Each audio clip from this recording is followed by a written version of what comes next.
لله نحمده ونستعينه ونستغفره ونؤمن به ونتوكل عليه ونعوذ بالله من شرور أنفسنا ومن سيئات أعمالنا من يهده الله فلا مضل له ومن يضلله فلا هادي له ونشهد أن لا إله إلا الله وحده لا شريك له ونشهد أن سيدنا ومولانا محمدا عبده ورسوله أرسله بالحق بشيرا ونذيرا وداعيا إلى الله بإذنه وسراجا منيرا أما بعد فأعوذ بالله من الشيطان الرجيم بسم الله الرحمن الرحيم وتوبوا إلى الله جميعا أيها المؤمنون لعلكم تفلحون وفي مقام آخر يا أيها الذين آمنوا توبوا إلى الله توبة نصوحا صدق الله العظيم وقال النبي صلى الله عليه وسلم كل بني آدم خطاء وخير الخطائين التوابون وقال النبي صلى الله عليه وسلم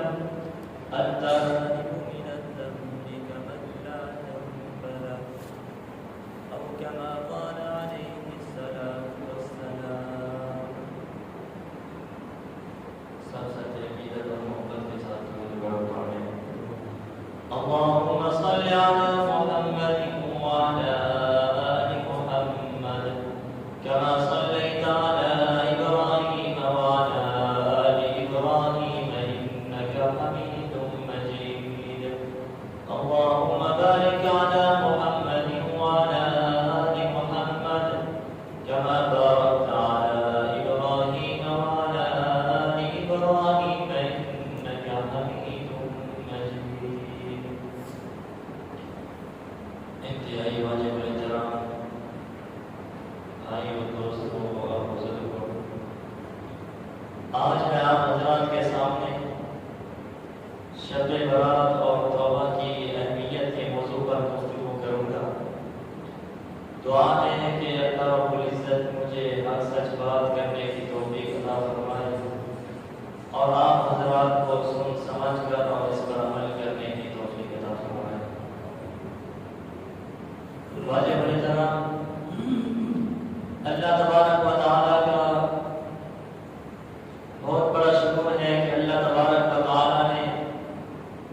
مجھے اور آپ کو اپنے گھر کے اندر آنے کی توفیق عطا فرمائی ہے۔ یہ سب اللہ رب العزت کی توفیق سے ہے۔ اور آج اگر کوئی شخص کہتا ہے کہ میں نماز پڑھتا ہوں اور دعا بھی کرتا ہوں، میری دعا قبول نہیں ہوتی، تو اس سے قبولیت کی اور نشانی کیا ہو سکتی ہے کہ ایک نماز پڑھ کے جاتا ہے پھر دوسری نماز کے وقت آ جاتا ہے، یہ بھی اللہ رب العزت قبول کرتا ہے تو اپنے گھر کے اندر آنے کی توفیق دیتا ہے۔ فرماتے ہیں کہ جس بندے سے اللہ تبارک و تعالیٰ خوش ہوتے ہیں، اللہ تبارک و تعالیٰ اسے اپنے گھر کے اندر آنے کی توفیق عطا فرماتے ہیں، اور جس بندے سے اللہ تبارک و تعالیٰ ناراض ہوتے ہیں تو اللہ تبارک و تعالیٰ نہ اس کا رزق چھینتے ہیں، نہ اس کی اولاد چھینی جاتی ہے، نہ اس کا مال چھینا جاتا ہے، سب سے پہلے اللہ تبارک و تعالیٰ اس سے سجدے کی توفیق چھین لیتے ہیں۔ تو میں نے جو آیات مبارکہ حضرات کے سامنے تلاوت کی ہے، اللہ رب العزت فرماتے ہیں وَتُوبُوا إِلَى اللَّهِ جَمِيعًا أَيُّهَا الْمُؤْمِنُونَ لَعَلَّكُمْ تُفْلِحُونَ کہ تم سب توبہ کرو کامیاب ہو جاؤ گے۔ یہاں پر صرف امیر کو حکم نہیں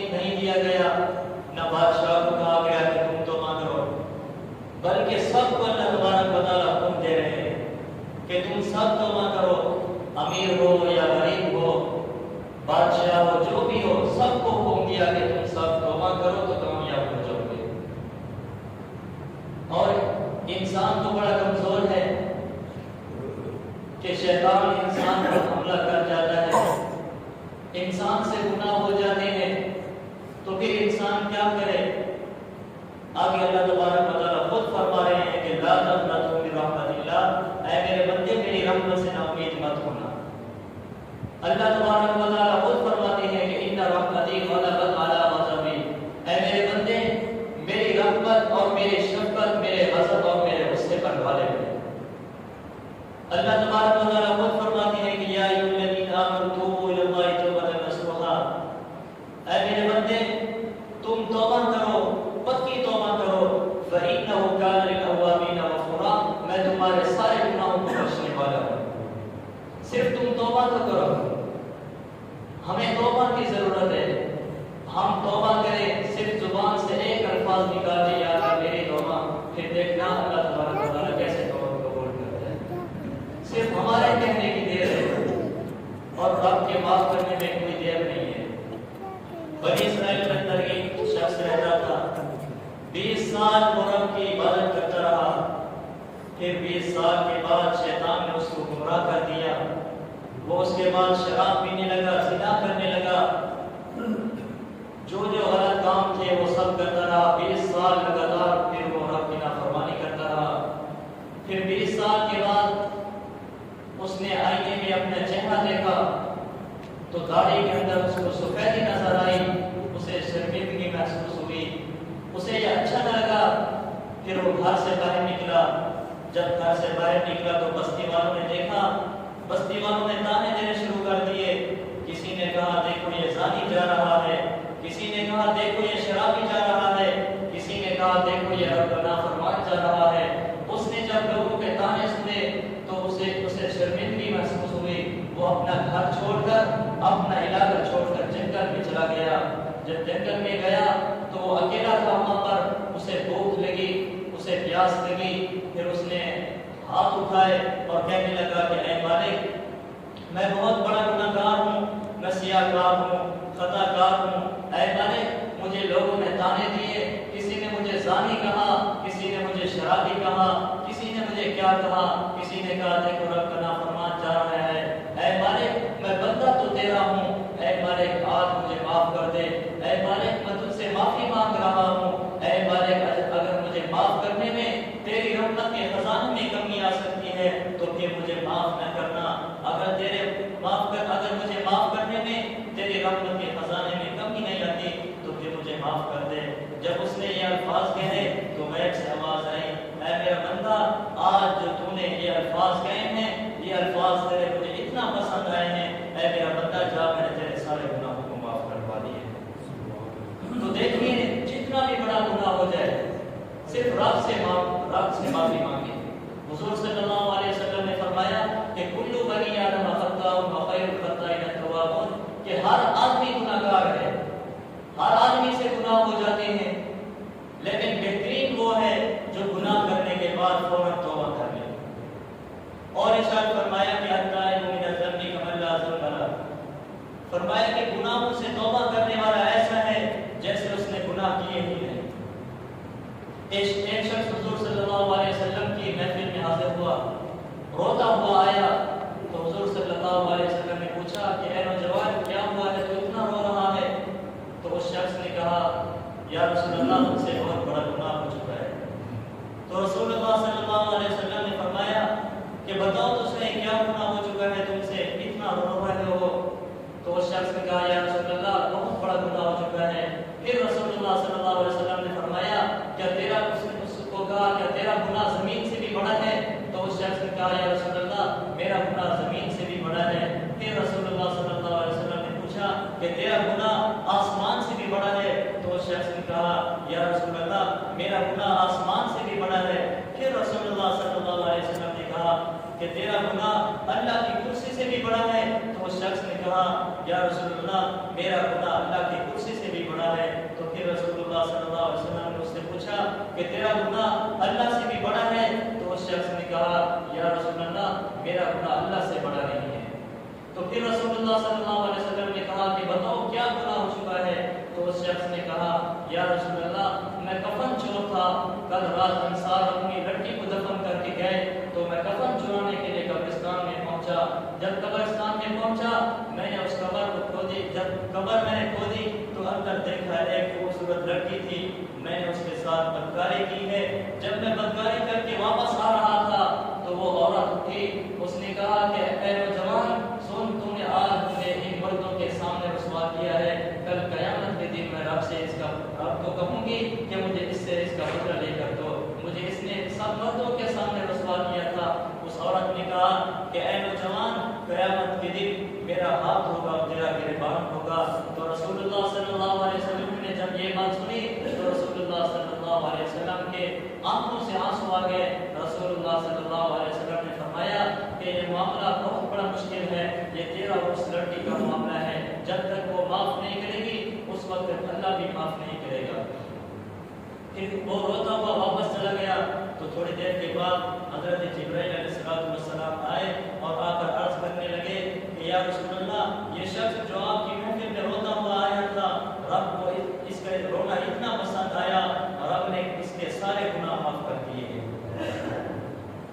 تو دیکھیے رب کی بارگاہ میں صرف آنسو تو بہائیں، صرف آنسو بہانے کی دیر ہے، جتنا بھی ہم سے گناہ ہو چکے ہیں صرف آنسو بہائیں اور رب کو کہہ دیں اے مالک میں نے 20 سال تیری نافرمانی کی، 40 سال تک تیری نافرمانی کرتا رہا، آج میں آ چکا ہوں تیرے دربار میں، آج میں معافی مانگنے کے لیے آیا ہوں، رب کو اتنا تو کہیں، پھر دیکھنا رب تعالیٰ کیسے معاف فرماتا ہے۔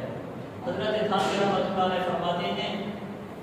کہ اگر کوئی شخص یہ کہے کہ میں بہت بڑا گناہ گار ہوں، پتہ نہیں رب مجھے معاف کرتا ہے یا نہیں، تو وہ فرماتے ہیں اصل میں یہ انسان کے دل میں تکبر ہوتا ہے، وہ اپنے گناہ کو رب سے بھی بڑا سمجھ رہا ہوتا ہے۔ فرماتے ہیں کہ مومن بندے کے ایک آنسو کا قطرہ اتنا قیمتی ہے، جب وہ اخلاص کے ساتھ گرتا ہے تو سارے دنیا کا پانی مل کر جہنم کی آگ کو نہیں بجھا سکتا، لیکن مومن بندے کا ایک آنسو کا قطرہ اتنا قیمتی ہے، جب وہ اخلاص کے ساتھ گرتا ہے تو اللہ تعالیٰ اس کے سارے گناہ معاف فرما دیتے ہیں۔ تو فرماتے ہیں کہ جب آدمی گناہ کرتا ہے تو اس کے خلاف 4 گواہ تیار ہو جاتے ہیں،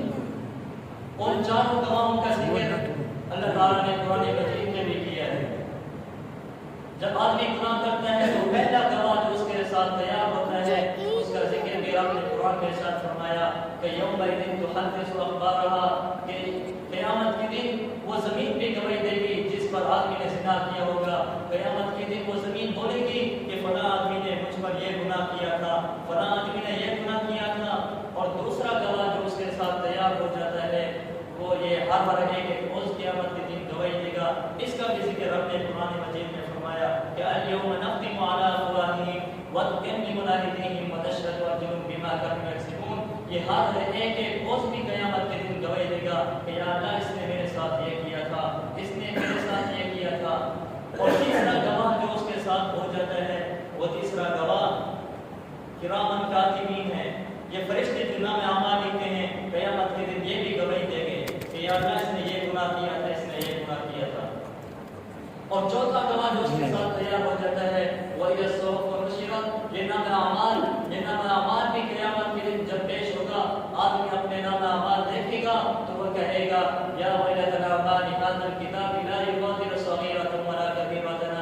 كبيرة الا احصاها، اے میری ہلاکت میں کیا کر کے آیا ہوں، اس نام اعمال کے اندر، اس کتاب کے اندر نہ چھوٹی چیز چھپی ہوئی ہے نہ بڑی چھپی ہوئی ہے، اس کے اندر سب کچھ لکھا ہوا ہے، میں نے فلاں کے ساتھ مذاق کیا تھا وہ بھی اس کے اندر لکھا ہوا ہے، اس نام اعمال کو کیا ہو گیا ہے، اس نے نہ چھوٹا گناہ چھوڑا ہے نہ بڑا گناہ چھوڑا ہے۔ اب بات سوچنے کی یہ ہے کہ ہم اپنے خلاف 4 گواہ تو تیار کر چکے ہیں، اب ان کا حل کیا ہے کہ قیامت کے دن یہ 4 گواہ پیش نہ ہو۔ ان کا حل بھی رسول اللہ صلی اللہ علیہ وسلم نے بتایا ہے کہ ان کا حل یہی ہے کہ التائب من الذنب کمن لا ذنب لہ، کہ تم توبہ کر لو، جب تم توبہ کر لو گے تو قیامت کے دن یہ 4 گواہ پیش نہیں ہوں گے۔ رسول اللہ صلی اللہ علیہ وسلم نے ہمیں یہ درس دیا کہ تم توبہ کرو، رب تعالیٰ خود بھی کہہ رہے ہیں یا ایھا الذین آمنوا توبوا الی اللہ توبۃ نصوحا، کہ تم توبہ کر لو، پکی توبہ کرو، فإنہ کان للأوابین غفورا، اللہ رب العزت خود فرماتی ہیں کہ میں تمہارے سارے گناہوں گناہوں کو بخش دوں گا۔ اور یہ رات، آج کی رات یہ جو آنے والی ہے، یہ شب برات کی رات ہے، یہ مغفرت کی رات ہے۔ اس رات کے اندر ہم اللہ کو راضی کر لیں، اور یہ رات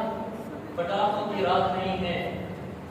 یہ پٹاخے زمانہ جاہلیت کی رسم ہے۔ ابو جہل اور عتبہ یہ لوگ کرتے تھے، یہ کافر لوگ یہ کام کرتے تھے۔ فرمایا کہ اللہ تبارک و تعالیٰ کی نظروں میں سب سے زیادہ ملوث وہ شخص ہے جو اسلام میں زمانہ جاہلیت والے کام کرے۔ اور رسول اللہ صلی اللہ علیہ وسلم نے اس عورت پر بھی لعنت فرمائی ہے جو عورت قبرستان جاتی ہے۔ آج ہم دیکھتے ہیں کہ قبرستان کے اندر عورتیں کم، مرد کم ہوتے ہیں، لیکن عورتیں قبرستان کے اندر زیادہ ہوتی ہیں۔ تو رسول اللہ صلی اللہ علیہ وسلم نے اس عورت پر بھی لعنت فرمائی ہے جو عورت قبرستان جاتی ہے۔ اور دوسرا، رسول اللہ صلی اللہ علیہ وسلم نے اس شخص پر بھی لعنت فرمائی ہے جو قبروں پر سجدہ کرتے ہیں، چاہے وہ مرد ہو یا عورت ہو، اس پر بھی رسول اللہ صلی اللہ علیہ وسلم نے لعنت فرمائی ہے۔ اور تیسرا وہ شخص جس پر رسول اللہ صلی اللہ علیہ وسلم نے لعنت فرمائی ہے، فرمایا کہ جو شخص قبروں پر چراغ جلاتے ہیں، ان پر بھی رسول اللہ صلی اللہ علیہ وسلم نے لعنت فرمائی ہے۔ تو ہم کوشش کریں کہ ان کاموں سے ہم بچیں۔ پھر بعض لوگ پوچھتے ہیں کہ اس رات کے اندر قبرستان جانا کیسا ہے، کہ ہم جا سکتے ہیں یا نہیں؟ تو دیکھیے، رسول اللہ صلی اللہ علیہ وسلم اپنی ساری زندگی میں ایک بار قبرستان گئے تھے۔ اگر ہم نے جانا ہے تو ہم نے ساری زندگی ایک بار رات کو قبرستان جائیں، 15 شعبان کی رات کو، وہ بھی سنت سمجھ کر جائیں۔ اور پھر روزے کے بارے میں بھی پوچھتے ہیں کہ یہ روزہ رکھنا کیسا ہے۔ بعض لوگ تو اس کو کچھ فرض سمجھ کے رکھتے ہیں، کچھ سنت سمجھ کے رکھتے ہیں، کچھ واجب سمجھ کے رکھتے ہیں۔ یہ روزہ نہ سنت ہے، نہ واجب ہے، نہ فرض ہے، یہ روزہ مستحب ہے۔ اگر آپ رکھیں گے تو آپ کو ثواب ملے گا، اگر آپ نہیں رکھیں گے تو آپ کو گناہ نہیں ہوگا۔ اگر کوئی شخص روزہ رکھتا ہے، وہ دوسروں کو بھی تانا نہ دے کہ تم نے روزہ نہیں رکھا آج، اور اس روزے کو یہ 15 شعبان کا خاص روزہ بھی سمجھ کر نہ رکھا جائے۔ ہاں، اگر آپ نے رکھنا ہے تو ثواب کی نیت سے رکھیں آپ یہ روزہ۔ اور فرماتے ہیں کہ اس رات کے اندر 7 آدمی ایسے ہیں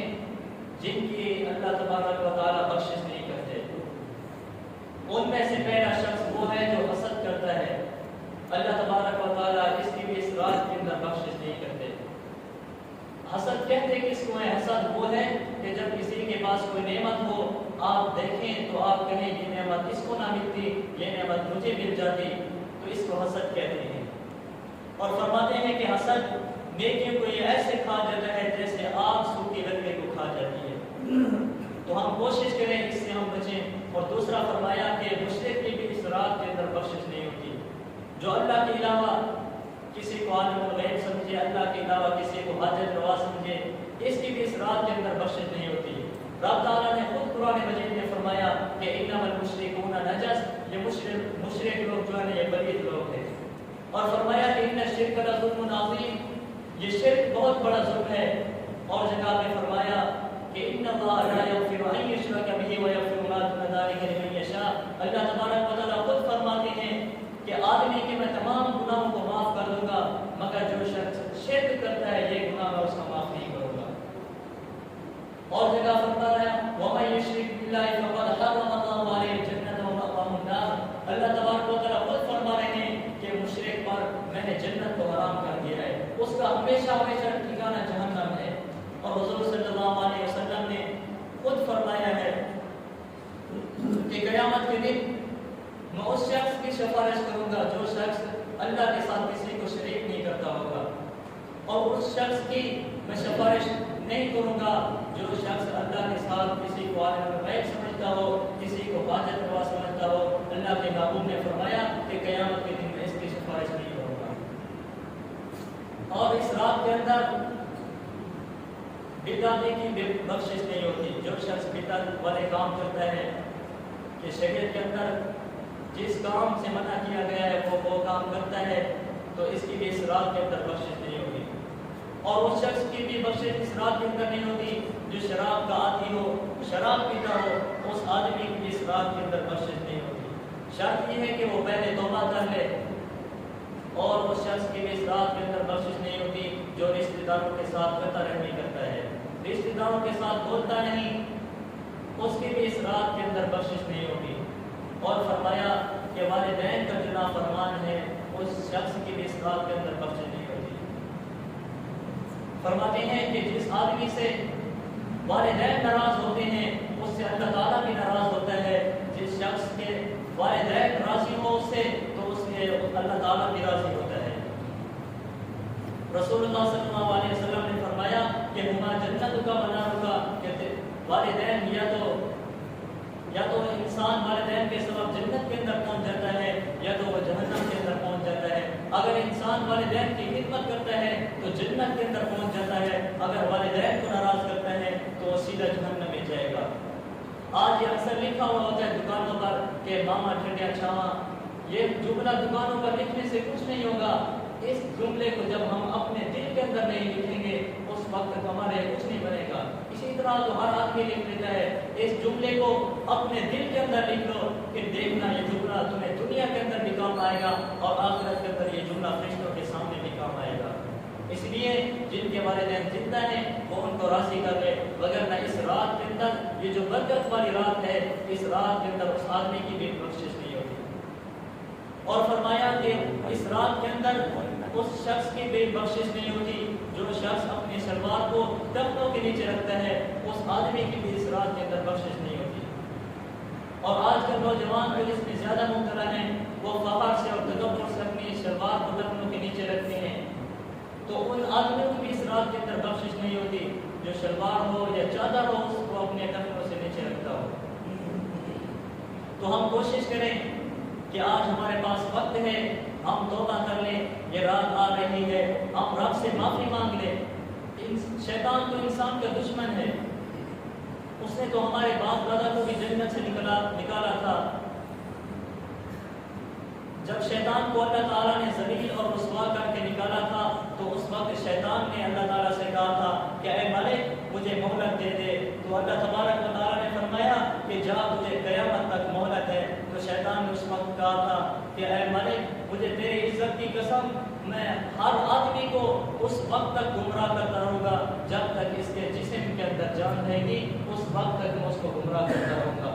تو آگے اللہ تبارک و تعالیٰ نے فرمایا کہ مجھے بھی اپنی عزت اور اپنے جلال کی قسم جب تک آدمی کے جسم میں جان رہے گی وہ اس وقت تک مجھ سے معافی مانگتا رہے گا، میں بھی اس کی معافی کو قبول کرتا رہوں گا۔ گناہ تو ہر انسان سے ہو جاتا ہے، لیکن اللہ تبارک و تعالیٰ فرماتے ہیں کہ لا تقنطوا من رحمت اللہ، اے میرے بندے میری رحمت سے نا امید مت ہونا۔ اگر تم نے معافی مانگنی ہے اپنے گناہوں کی تو میرے در پہ آ جا، تنہائی میں آ کے بیٹھ جا، مجھ سے صرف ایک بار تو کہہ دے کہ میری توبہ، صرف ایک بار یہ جملہ کہہ دے، توبہ والا جملہ کہہ دے، اللہ تبارک و تعالیٰ کہتے ہیں کہ میں تیرے سارے گناہوں کو معاف فرما دوں گا۔ اور انسان یہ سوچتا ہے کہ مجھ سے تو گناہ بہت ہو چکے ہیں، پتہ نہیں اللہ تبارک و تعالیٰ معاف فرماتے ہیں یا نہیں۔ تو اللہ تبارک و تعالیٰ فرماتے ہیں کہ اے میرا بندہ تو گناہ کر کر کے تو تھک سکتا ہے، پھر اس کے بعد تو معافی مانگ، لیکن میں معاف کرتے کرتے نہیں تھک سکتا۔ اللہ تبارک و تعالیٰ خود کہہ رہے ہیں کہ تم مجھ سے معافی مانگ، میری رحمت سے نا امید مت ہونا، گناہوں سے معافی مانگنا میرا کام ہے اور سارے گناہوں کو معاف فرمانا میرا کام ہے۔ تو اس لیے یہ رات آ رہی ہے تو اسی رات کے اندر ہم اپنے گناہوں کی معافی کروا لیں، رب سے معافی مانگ لیں، پتہ نہیں پھر یہ رات ہمیں نصیب ہوگی یا نہیں، تو اس رات کے اندر ہم اپنی بخشش کروا لیں۔ اور آخری بات کہ یہ بات بہت افسوس کے ساتھ کہنی پڑتی ہے کہ آج کل یہ واٹس ایپ پہ اور فیس بک پہ یہ میسج بہت زیادہ شیئر ہوتی ہیں، اللہ کا نام بھی لکھا ہوا ہوتا ہے، رسول اللہ صلی اللہ علیہ وسلم کا نام لکھا ہوا ہوتا ہے، اور نیچے وہ کہتے ہیں کہ یہ میسج آپ 10 آدمیوں کو شیئر کریں تو آپ پر جنت واجب ہو جائے گی۔ یہ کہتے ہیں کہ 15 لوگوں کو شیئر کریں تو آپ کی مرادیں پوری ہو جائیں گی۔ یا کبھی کبھی یہ میسج آئے ہوئے ہوتے ہیں کہ رمضان کی خبر جو آدمی سب سے پہلے دے گا تو اس پر جہنم کی آگ حرام ہے۔ تو یہ کس حدیث کے اندر آیا ہے؟ کہیں رسول اللہ صلی اللہ علیہ وسلم نے فرمایا ہے کہ جو آدمی سب سے پہلے دے گا اس پر جہنم کی آگ حرام ہے؟ ہم یہ اپنی طرف سے یہ کہتے ہیں، اکثر یہ واٹس ایپ پہ فیس بک پہ یہی میسج آئے ہوئے ہوتے ہیں آپ کو اس لیے بتا رہا ہوں کہ آگے رمضان شریف آ رہا ہے، اس کی خبریں بہت زیادہ آئی ہوئی ہوتی ہیں۔ پھر نعوذ باللہ رسول اللہ صلی اللہ علیہ وسلم کا نام لے کر یہ کہتے ہیں کہ رسول اللہ صلی اللہ علیہ وسلم نے فرمایا جو شخص رمضان کی خبر سب سے پہلے کسی کو دے گا اس پر جہنم کی آگ حرام ہے۔ یہ کس حدیث کے اندر ہے؟ کسی حدیث کے اندر نہیں ہے۔ اور فرمایا کہ جو شخص رسول اللہ صلی اللہ علیہ وسلم کا نام لے کر جھوٹی بات کو پھیلاتا ہے تو یہ گناہ کبیرہ ہے۔ تو ہم سوچیں کہ کتنے لوگ اس گناہ کے اندر مبتلا ہیں۔ اگر آپ کے پاس یہ میسج آ جاتے ہیں تو آپ مہربانی کر کے جو آدمی بھیجتے ہیں آپ اس کو میسج کر دیں، پیار سے اسے کہہ دیں۔ اگر ہمارے پاس میسج آتے ہیں تو ہم اسے کہہ دیتے ہیں پیار سے، اگر گروپ کے اندر آیا ہوا ہے آپ اس کو پرسنل کے اندر میسج کر دیں کہ مہربانی کر کے اس میسج کو ڈیلیٹ کر دو، یہ غلط ہے، اس کو آگے نہ بھیجا کریں۔ اگر آپ اسے منع نہیں کر سکتے تو کم سے کم آپ خود تو آگے شیئر نہ کریں، آپ خود تو اس گناہ کے اندر مبتلا نہ ہو۔ تو اللہ تعالیٰ سے دعا ہے کہ میں نے جو کچھ کہا آپ نے سنا، اللہ تعالیٰ مجھے بھی اور آپ کو بھی